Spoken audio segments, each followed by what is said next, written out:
Hello traders, FX Pip Collector here. Today is Wednesday, October 9th, and this is my recap of the top viewed videos of the day.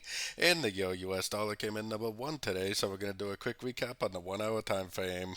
If you didn't see my full top down analysis on the Euro dollar from this morning, make sure you check out the video linked at the end of this video over here.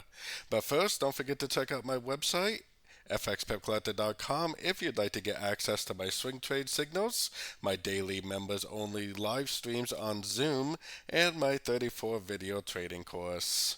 So anyways, we got FOMC meeting minutes coming out in a little over half an hour for the US dollar.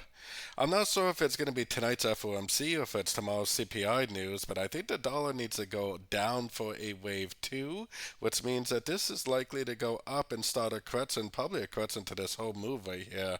Definitely looks like it is a 1, 2, 3, 4, and wave 5. And if it really is a 1, 2, 3, 4, 5, probably a wave A or wave 1 on the higher time frames, which means that the next move up would likely be a correction to the whole 5 waves down, probably either a wave B or a wave 2.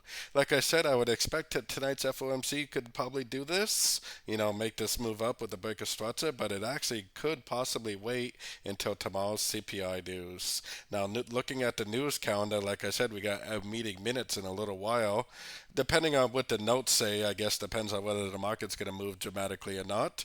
But CPI inflation data tomorrow in the New York session is definitely the bigger, better news event. So we got a couple pretty good news events coming out for the dollar, so definitely be ready for that. Anyways, don't forget to join my free Discord group, which is linked down here in the corner. And as always, thank you and happy trading.